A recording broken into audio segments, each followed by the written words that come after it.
So it is Carco and Carne, the world's only food podcast, recorded in a car. I'm James Van Osdell, and my car is parked in front of El Carrito on Lincoln Avenue by Peterson. It's Spanish for the Carrito. I'm here with AIWA CEO Joe Bourne, and before we begin this podcast, you should know this podcast is lovingly sponsored by our friends at Boost Mobile. The phone I'm going to do our Facebook Live session on is a Samsung Galaxy S8, which runs on the super fast, super powerful Boost Mobile network. Check out Boost, best deal in town, boostmobile.com, or visit any of their many brick-and-mortar locations. Joe, you feeling good? I am feeling good. It's car con carne. Let's eat in the car. It's car con carne. And now here's the star of our show, James Van Osdell.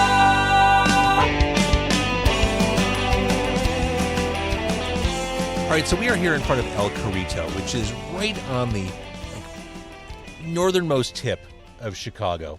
It's Mexican street food. I love this place. I've been here a handful of times. It's the tacos here are amazing. Yeah, it's a great place, and my fiance, who is half Mexican, says it's very authentic, and she lived in Mexico City for some years, so she ought to know. Yes. Well, see, and that's the thing, too. I've mentioned this before on the podcast. There are so many taquerias and places to buy tacos in Chicago. Sometimes I have a hard time knowing what's credible, what's not, what's good. And I think one of the hallmarks is a place that makes their own tortillas, which they do here. Oh, interesting. Okay. Well, I did not know that. All right, so a little bit of history. Joe Bourne, the CEO of AIWA, is someone who I've known for literal decades. We went to high school together.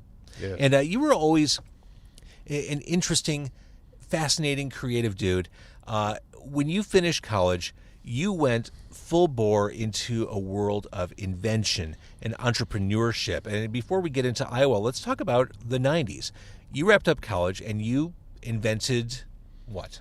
The Skip Doctor, yeah, CD and DVD repair device. It had a little crank, and you'd fix your scuffed CDs and DVDs and CD-ROMs. Remember those? All those optical disc. I played Myst back in the day. Right, right. Hopefully, you had some scratched ones, and we help you. So, I mean, the idea of inventing something is identifying a need or a problem that needs fixing, and you, as a consumer of music and movies, realize, yeah, this is a legit problem. Yeah, it had. In fact, at the time, I was probably a junior, senior in college, and I had a roommate who had a scratch disc, and they were pretty common. A lot of us had it, and I somehow knew. I mean, it was kind of a tinkering engineering mentality that, I knew they were made of polycarbonate. I knew the basic, I don't know, the way that geeky engineers always kind of do. There's just a natural curiosity, and this is, before the internet. But I knew that, and I also knew that we were buffing stuff. I was working at a body shop, and I knew we were buffing polycarbonate paints with some of the equipment they had there. So I just thought, hey, is that polycarbonate the same? Can I use the same equipment and buff out a scratch? And so I did. I took his disc, I took it to the body shop, and I buffed out the scratch, and that was sort of the start of that journey. See, I'm always fascinated by entrepreneurship and that taking an idea and making it a reality, because the steps along the way, I think, are prohibitive to most people, from the raising capital to make it happen to the commitment to making it a real thing, the time commitment, the living it 24/7. Yeah, I mean, it's a combination of a lot of things. I think it really did start with, my dad was so supportive, and, he was like, look, a generation ago I would have told you, get a job at a big company, and, but now the loyalty's all gone. I mean, he was very prescient. He was an entrepreneur himself, and he's like, you might as well give it hell on your own. And, they weren't wealthy people. We had a little bit of a cushion. He said, you've always got a place to come home. And there was, most of all, it was kind of this emotional safety net, like, hey, it's okay to fail. And he was very genuine about that. And so that sort of gave you like, hey, why not give it hell? And I definitely had the kind of, invention, creative side. I mean, I definitely see things, for better or for worse, and there's both, as they should be rather than, often as they are. And so, you kind of hold that in your head, and you have a certain mix of optimism combined with realism, and you one foot in front of another. I mean, a lot of the optimism is a big help. It's a two-edged sword. But I mean, I did that experiment with my roommate CD, and at the time I probably, was 20 years old or something, I probably would have told you, I'm 80% of the way here. We got to build a machine, or I don't know what I would have said exactly, but whatever it was, I was 1/10 of 1% of the way, and I certainly would have never dreamed that. And had I known, I wouldn't have done it. So it's part of that naivete that kind of drives you forward. There's a quote I've looked for many times that it came from Edison or someone. They're like, if we weren't so young and naive and stupid, we never would have done half the things we would have done. We would have known better. And I definitely feel that was, true of me, certainly at the early stages. And it you gain a lot of experience along the way, but you also you offset as you lose some of that bright-eyed naivete. You need kind of younger, more naive, bright-eyed people to kind of build that back and say, why not? We can do it when you kind of know too much of what can happen. So not only are we in front of El Carrito, we're also in front of Foremost Liquors on Lincoln Avenue. Everyone's leaving there so happy. Lots of smiles walking out of the Foremost tonight here on Taco Tuesday as we record this. This was a place, I don't know if you know this or it's appropriate to say this, but this Foremost has been here for, since we were in high years. School, yeah. Yeah, we used to camp out here and get beers from this place. This was how we spent many of our Friday nights in the summer, and then we'd stick the beer that we procured in a bush and drank warm beers on Saturdays. See, I remember striking out at Foremost a lot. My go-to, and this is completely inappropriate, and I hope our children don't listen to this. My go-to when I was in high school was a place on Devon Avenue. It was like 2 or 3 blocks west of Ridge. It was called Old City Grocery. Okay, I don't remember that place, but I guess that was more of, I don't know, maybe senior year we would go there and we'd buy Black Label beer. Okay. Because it was the cheapest. Right. I mean, we weren't really connoisseurs. I mean, I remember every now and then someone would bring back a 6-pack of Michelob and they were living high. Like, oh man, you really went to the wall today. You got Michelob, we're drinking Black Label. Right, yeah. Well, that's true. Well, we should bust open some tacos as we talk. What did you get, barbacoa? I did. And you got the hot. Did she say the red was the hot? I think that's what she said. The green was medium. Right, and you're wearing a pressed white shirt, an AIWA shirt no less. Yes. So I'm going to urge caution as you do this. I got fish tacos, which should become obvious as I open this, right? This looks more like you. But yeah, I come here as often as I can. They also have a good horchata. I love a good horchata. Oh yeah, I've got... Yeah, this smells fishy to me. Okay. Are you sure? I don't know. They're all carefully hidden. Oh no, I guess, no, you're right. Trade. And mine has like pineapple and slaw, and it just looks all kinds of delicious. And I'm going to try to put salsa on this. We already know how this story ends.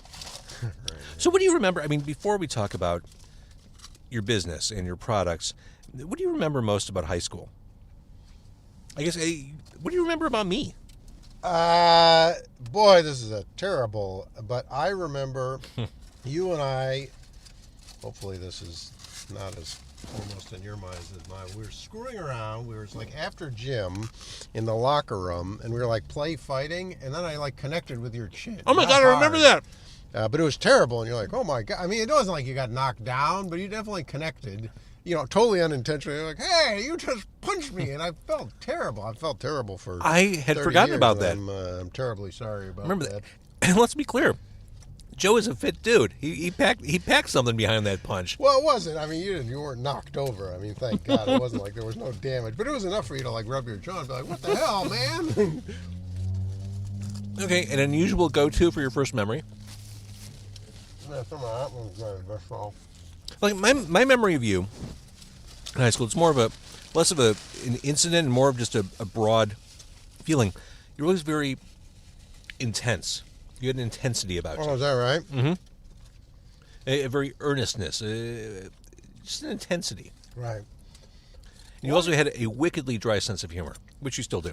Oh, that's good. Nothing seemed really impossible. Yeah, I'm still much more intense. In fact, we got together, a bunch of our mutual friends. You couldn't make it. Oh, right. I don't know, a month ago or something. Yeah, it's because the loop was in the process of heading toward the shitter. That was not a good week for me. Right. Well, maybe you don't. The Chinese zodiac repeats every 12 years, and so last year, if you were born between January, start of February of '69. And the 12 months after, then you're the year of the rooster, their earth rooster. And so every 12 months, it's not really a propitious, it's a very challenging year. So if you had a challenging year, that's at least consistent with what the Chinese zodiac predicts. Okay. And I had a hell of a dramatic year, but so we sat down and kind of talking. One of the questions that came up is when's the last time I don't remember how it was, but got excited, lost your cool at work. And for most of our friends, it's man, a long time. It's very routine. They know what they're doing. Yeah. And they just have calmed down. And I was man, today. I mean, it was yelling and pounding on the table today. And I don't even remember exactly what it was about. But yeah, there's still, and I don't know whether that's a good thing. I feel like my health has been pretty good, and so which way the causation flows, you can judge for yourself. But and also it just isn't. Life as an entrepreneur is just not routine. I mean, I talked to some of my friends. Mutual friend is a partner at a law firm. He's been doing largely the same thing, advancing, of course, but largely the same thing for 25 years. And he's like, I know I'm in trouble if I have to think hard. Because it's so routine. He knows what he's doing, and I don't feel that way at all. Every day I have to think hard. Every day it's really just incredibly challenging. So, again, which way the causation flows, whether that's good or bad, I can't say, but it's it's definitely a part of my life. So, back to the food for a second. These fish tacos, the pescado tacos that I'm eating, they have the pineapple and the slaw. There's such a nice balance of sweet and hot. The fish is delicious, and I love these homemade tortillas. These homemade corn tortillas, they're a little bit thicker than traditional corn tortillas. How are the barbacoa? Yeah, it's terrific. So, I mean, they've got pickled red onions, which are really terrific. They've got the cilantro. And yeah, the homemade tortillas, I mean, it's just very soft. I mean, it's almost a difference between homemade pasta and something out of it. Exactly right. It's a big difference. No, they're delicious. They're really delicious. And you're talking about entrepreneurship where every day is different. You don't have that routine. You're not on autopilot. With the challenges and the ups and the downs, and especially in the world of startups, the highs can be really high, the lows can be really low. Despite all that, could you ever imagine yourself working in a normal office? After all these years of entrepreneurship?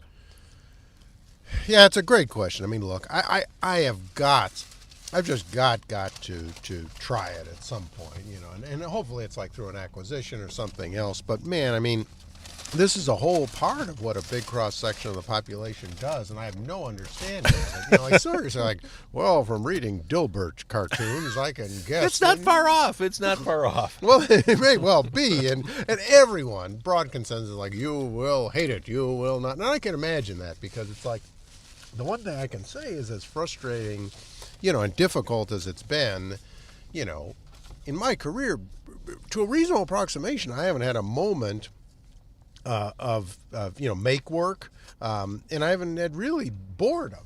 And those two things are, they don't feel like much consolation when you're just, feel like you're getting it from all angles and during one of those lows, of which there are a lot. But by the same token, I start getting into a place where I'm filling out TPS forms, and 80% of my day is make work. And I'll tell you a story I was looking at during one of the lows. I was talking to one of my friends, and she's a longtime marketing consultant. She's like, I think you should try the marketing consulting, not marketing consulting, but consulting, freelance work. I'm like, well, that might be interesting. I mean, I have the resource of larger companies, assuming I can get those gigs. And, I realize not 100% of my stuff would come to mean anything as it does now. But, there'd be more. And she's like, not 100%, like none to a good approximation. That was a very sobering moment. It's like, well, I don't know if I could do that. Like, she's just like, our fulfillment comes from our building our consulting business, not any of the individual projects, of which virtually none come to any fruition. Like, that would really be hard to, like, feel like I'm just, grinding through it for no impact. So I don't know. I mean, but it would, I think it would be tough. And I think that, the thrill of getting a regular paycheck I don't have to worry about would, probably wear off, pretty quickly when, in lieu of just, not feeling like I was accomplishing much and not having the upside of my own work. And it's it's hard to imagine I would, ride it out there, but all right, so what I want to do, since we both finished eating, I want to talk about AIWA. I want you to demo AIWA products here in the car, but to do that, I'm going to start the Facebook Live. You cool with this? Sure. All right. I need like a phone book or something. So here it is. It's Car Con Carne, the live Facebook live stream, courtesy of Boost Mobile. That right there is Joe Bourne. He is the CEO of AIWA. He's also a longtime friend of mine. We went to high school together, and we've known each other for literal decades. And what you'll hear on carconcarne.com when this episode is published, some high school memories where we got beer when we were underage. But now I want to talk specifically about AIWA. Joe even brought some props, some audio-visual aids. Let's start with how you became CEO of AIWA, because when we were kids, AIWA was not run by the Bourne family. That's correct. It was not. My dad was an industrial filmmaker who probably couldn't tell you what AIWA was. Yeah. By the way, I was the CEO. I'm now the chairman and CTO. So we brought in a new CEO, which I'm very excited about bringing him on. It was one of the happiest days of my life. You'll always be CEO to me. All right. Thank you. That's I guess. In any case, so no, it's an interesting story, and it's kind of, I could really go down the rabbit hole in this, but the bottom line is it wasn't a normal acquisition. Sony sunsetted the brand in 2006, 2007. It was a very big brand during its heyday, $2 billion. Sure, I'm sure I had AIWA equipment, components when I was growing up. Right, yeah. A lot of people, certainly you talk to somebody our age and they know it, Millennials don't, but certainly people our age. And so they basically sunsetted the brand.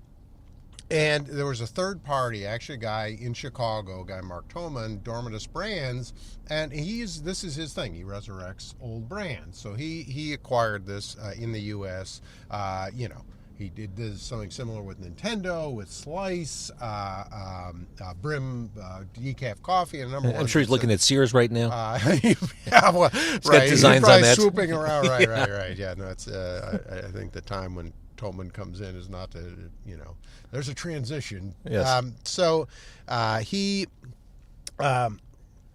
he got this brand. He and I have known each other for a while, and he knew I was in consumer electronics at the time. We were making Android docking devices, but, a lot of history in CE. And he said, what could you do with this brand? I said, we could do a lot. So that's essentially how it happened.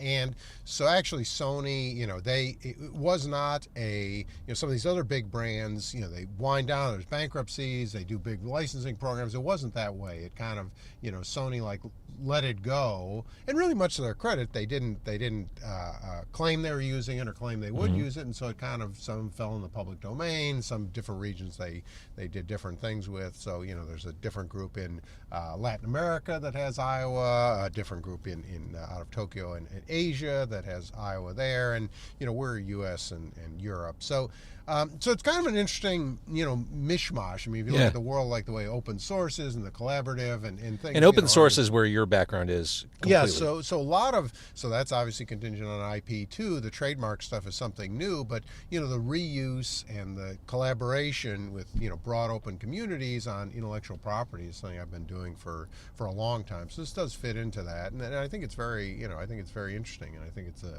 it turns out to be a very kind of exciting way to do this, because you've got all these regional groups that are not licensees, their owners, and Right. the difference between owning a vehicle and renting it. We're all building equity around these things, so it's pretty. I think it's pretty exciting. And I'm trying to remember, going back to high school, did you have just a big, booming, kick-ass component system? Were you an audiophile as a kid? I don't know. I'd say I was an audiophile, but it was a different time, and this is part of what's kind of exciting too. And I remember, a mutual friend had a big bookshelf system with infinity speakers, and he did have an AIWA tape deck. Yeah. And so that was one of my kind of memories. We'd go over there and listen to Rush, or and Wait, hang on. Best Rush album? oh geez, I don't know.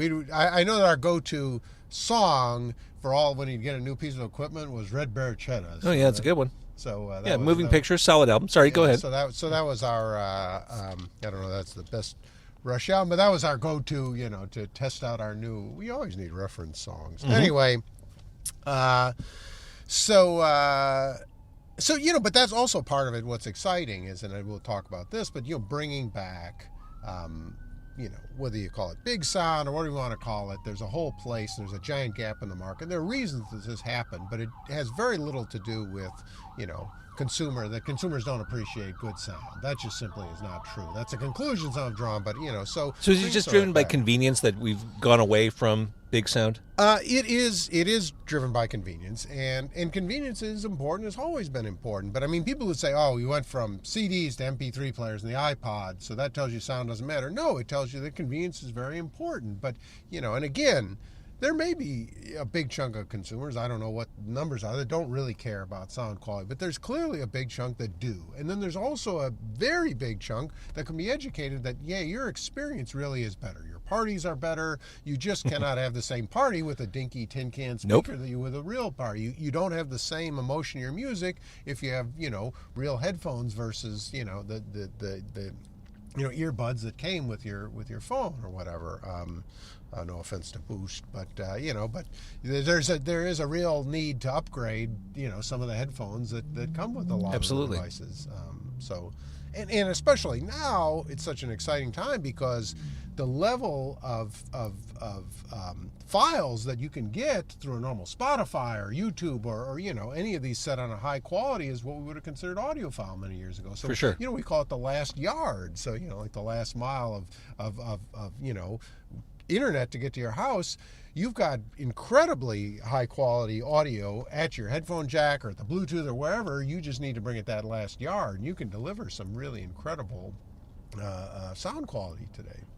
So when you took over AIWA US in Europe, did you have what we're about to see as your goal? Like that was the first thing you wanted to get to market, or did you have like a list of things you wanted to kind of get to for release? Well, so we did have, and we're very research driven, and we did listen, to our consumers very hard. That's kind of one of the hallmarks. And so, but I did have a gut instinct that there was a gap in the market. That hey, these little, Pringles can speakers had become the new home stereo, just out of sheer convenience.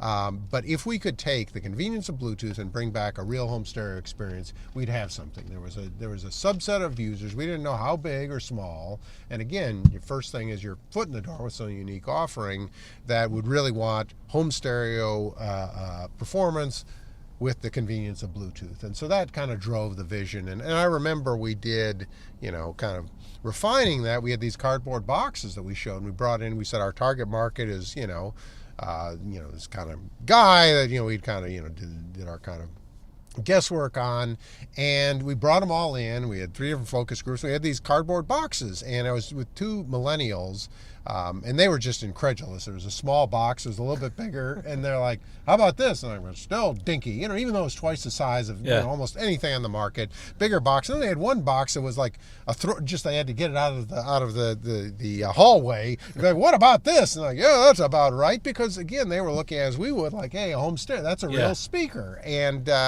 so that was kind of formed the basis for like, no, we really do have this size to play with as a unique offering. It was very bold, and certainly a bunch of people will look at it and be like, that's too big. I Yeah. use it, you know, I'm a bike commuter and I travel. I want it in my suitcase or backpack. But, you know, there's a big chunk of like, man, I will use this at tailgates. I'll use this at barbecues. I'll use this as my home stereo. And I want something that's real performance. So that was sort of the vision. That's how that kind of came about. And it's sitting in the back seat. And I should mention, this episode of Car Con Carne recorded at El Carrito on Lincoln Avenue. The tacos are so good enough that I'll be going back in and buying more when we're done recording. The fish tacos were amazing. Oh, they're delicious. They are. And we're also in front of a Foremost Liquors. And people are walking out with big smiles. It's Taco Tuesday. Lots of beer coming in and out of there. Dude just walked by with a big bottle of Hennessy. He's going to have a good night. He's ready to rock. I'm sure he will. All right, so in the back seat we have the figurehead product. Yeah, this has been a huge, I don't know if I can see it. This has been a huge success for us. This is the highest rated. There are 20,000 Bluetooth speakers on Amazon. Are you making that number up, or is that for real? No, that's for real. 20,000 Bluetooth speakers on Amazon. Yeah, that's counting every color and every brand and every variation, but there are 20,000 on Seems like Amazon. a pretty easy market to penetrate. Oh, yeah, it's not crowded. That's the beauty of this market. It's wide open. We could have gone into something like loaves of bread or something. Right. We are actually number 2 selling speaker over $200. Certainly the top, I don't know, 0.1% or something. And the highest, the single highest rated, 4.8, 4.9 stars. There's virtually nothing like that. And Joe, you were talking about the size. This is still a very manageable size. I mean, it's not like you're bringing a new refrigerator into the house. No, it's it fits square. This is just like it is. The back seat of your car fits in, and it certainly is manageable. As far as that goes, it's not going to go in your backpack. And we didn't say the name of the product. This is the Exos-9, EXOS-9. But you can look for AIWA on Amazon. You'll find it. Or Google, and but this is it. And I mean, the sound quality is really, Well, let's talk about the sound quality, because I think people listening to the podcast or even watching on Facebook Live will be interested in what you can do with it. Sure. How you can manipulate the sound. Adrian says that's pretty slick. Oh, just wait, Adrian. Manipulate the sound. So look, there's again a little bit of you see this big volume knob. The ergonomics for working it from the front seat of your car are perfect. I mean, we really designed it to be operated in exactly this way. But so you see, you got an EQ here. So I mean, look, you got a 5-band EQ. You can, adjust the bands. It's kind of a little bit of a throwback feature, but it's very, it's kind of common sense. You can set these presets. So there's a battery save mode to really get. Really clean and easy to use. Yeah. And we'll see how this translates. I want to say hi to Alan Farkas, who's watching. We'll see how this translates in the podcast and on video. But let's play something off your phone. Sure. Do you have something queued up on your phone? I hope so. What do you listen to? Looking at Spoon. Oh, now went to sleep. That's Joe's back. That's my back. Let me pair it here. So we're about to listen to the Exos-9 in a car as we're doing the Facebook Live, as we're doing the podcast. Joe, the former CEO of AIWA, now just the chairman. Now just the chairman, exactly. And you can get this on Amazon. You can get it on Amazon. In fact, that's really where we recommend you get it. Although we take care of all of our customers, so there's a very. Do you have a birthday club? If I give you my email address, do I get like a free cone every year? We have a very our mailing list. So you go to AIWA.us.com. We have a very kind of good mailing list too. We give a lot of good offers. When Spoon doesn't play through the big speaker, kind of sounds like Billy Joel. You're right. You're right. For a second, I thought I was hearing Only the Good Die Young. There we go. Here we go.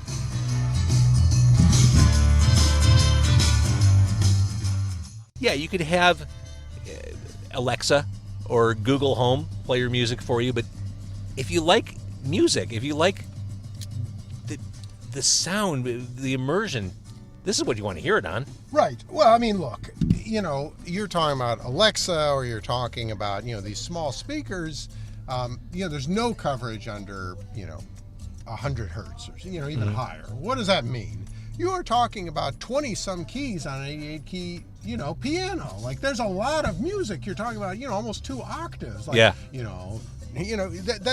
That's material. You can't just chop that off. And no matter how much you do with your digital signal processor and try and move that up so it's not totally silent, like, it's just not the same, So, I mean, that's something where we have a lot of passion. A lot of what we're doing, too, is really kind of hitting on that. This is not, audiophile, sniffing your wine as you swish it around. This is a material difference, Yeah. We're just bringing back some of the almost, common sense audio quality that really was important for entertaining and, just going beyond this baseline of, you could just hear the music, but, to where you can really enjoy it, experience it. So It sounds amazing. It's a cool looking.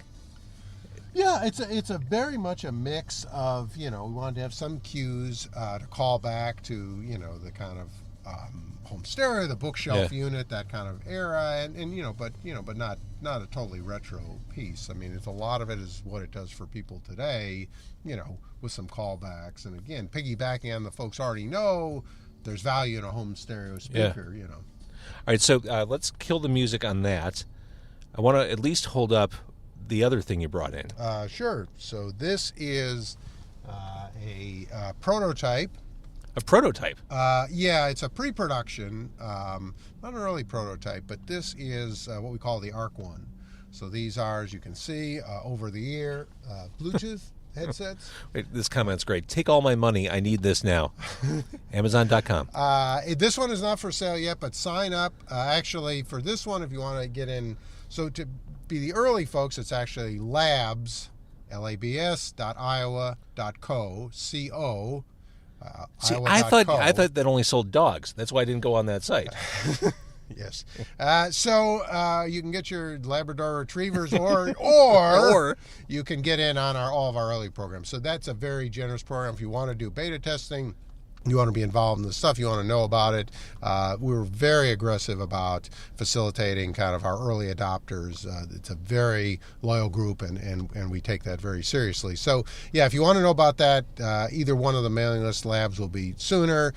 These are really something we're proud of. I mean, these are at the very highest level of quality, in the Bluetooth market, and they're going to be priced at $199. You're not cheap, but you really get, B&O, B&W, Sennheiser kind of level quality at a mainstream price. See, now, I'm wearing Sennheiser headphones right now. Right, so this is, we haven't gone head to head. Those are kind of strong references, but the Sennheiser wired, they're obviously famous for their sound quality, both wired and wireless. But you look at probably what's comparable to that. Sennheiser, you're talking about $400 or $500, and they're great. They're great headphones, but these are really the same way. So these have fiber reinforced cones with an actual dynamic surround, so they're like real speakers, not the usual kind of nylon, flimsy thing. You're gonna let me try this, right? Yeah, I don't have these pair. I got to pair this to something. I can pair it to my phone, but yeah, listen for yourself. But these are so anyway, and these have a great high-end chipset. They can actually show you the battery life, and I'm nearly dead because I came so prepared. Let me just feel how they feel. But yeah, let me I have a large to, head. Very comfortable, and I can't hear myself talk. So they've got solid isolation. Yeah. Hopefully you like the protein leather ear cuffs. They're nice. Yeah, after taking off the Sennheisers, these always feel very heavy on my head. These are not heavy at all. So Joe is finding something for me to listen to. I'm not too picky. Or are you just trying to pair it? I'm trying to pair it first, but... Oh, here we go. We're listening to Modest Mouse. Wow. That is a very full sounding music experience. Yeah. That is, wow. Very full, very, kind of accurate, a lot of, it's immersive. resolution, immersive. Yeah, these are we put a lot of effort into those headphones. I think they're really very, very solid performance. I think they're as good as anything on the Bluetooth. Those are stunning. Really do. And again, a lot of what we do is, our internal code name for this is double the hardware. And what that means is, instead of going to retail, instead of having all this marketing kind of fluff and the extra stuff, we put twice the hardware into our components as our competitors. We sell, direct, quasi-direct through Amazon online and warehouse clubs, and that literally allows us to put double the bill of materials cost into all the hardware, and we do that in areas that matter. So again, it's not swishing around your wine in a glass, audiophile, listening in your quiet room. It's really material. It doesn't make a material difference. Can you sound it? Can you hear it and say wow? And that really is distinctly different from what I was using before. Listening to music is paramount to me. It's one of the most important things I do, personally, recreationally. I love the way that sounds, and I love the way that sounds. So, I mean, you're making products that music fans, in particular, I think would just adore. Yeah, I think music fans and the people, that's exactly the target. Music is important to me. I really care. I care about the emotion of the music, and I can hear the difference. And the music has more of an emotional pack by your equipment. That's what we really strive for. And I think these devices, we have in-ear earphones that do a similar function. Those are dual driver, but always the same goal. Can we achieve the technical benchmarks to deliver more emotion to your parties, to your listening experience, to you individually if you're listening with headphones or earphones. So that's the goal. I mean, and if it doesn't matter to someone who puts them on and loves music, I think you captured it beautifully, then we've failed. Yeah. And, and so far, I think we've been successful with that. All right, now before we wrap up, for the people watching on Facebook Live, you already told the story when we recorded the podcast, but what's the first memory you have of me in high school? I was really hoping you wouldn't ask this, but my first memory is that James and I were horsing around. We just got out of gym. We were getting in the locker room, and we were play fighting, and I connected with you right on the chin. Not hard, and you didn't get knocked down, but it was enough where you're like, hey, man, you hit me. What the hell's the matter with you? And I have felt terrible for 30-some years or whatever. But I'm glad we could work through it. I'm glad we could eat tacos and become friends again. Yes, it all comes back around. Don't you find, or maybe you don't find, I know as I age and as I mature, I let go of so much BS. I mean, grudges, bitterness, all that stuff. Life's too short. Don't care. And there's just so much going on that you just can't hold on to it. It's like it falls off the side of the plate. Exactly if I had right. the capacity to remain bitter and hold on to that, maybe I would. But that ship sailed long ago. All right, Joe Bourne, Iowa. Again, if people want to, and they should, get their hands on these products, Amazon, and then your website is? AIWA.us.com. Again, you can sign up for the mailing list there, or labs.iowa.co. It's not just dogs. It's not just dogs anymore. and sign up for those mailing lists. And connect with us, on Facebook as well. I'm there all the time, and so there's a lot of means. You go to one of those two sites and you'll get the whole picture. But we're very we participate in a lot of ongoing discussion and great products. So please do sign up for those mailing lists, and you'll get the free birthday sundae or whatever it is that we don't offer. But, birthday cone. The birthday cone, right? But they're genuinely good things. I swear. All right, this Exos-9 is badass. This is, if you live in an apartment, great way to really get to know the neighbors. If you live in a home, this is something you want to have just for your own musical immersion. It's awesome.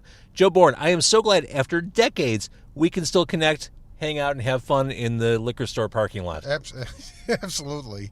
I don't think if you'd have told us 30-some years ago that, you and I would be back hanging out in the parking lot outside of Foremost, our 18-year-old selves would have been all that impressed. But we can promise them there's more to it. It's okay. I know if I had told my if I knew back then that I'd be doing a radio show in my car, nothing would make sense. Right? Yeah. Well, I mean, I was selling coffee cups out of my car the other day, so but there's more to it. There's clearly more to it. Saying to my 18-year-old self. So yeah. All right, Joe Bourne, thank you.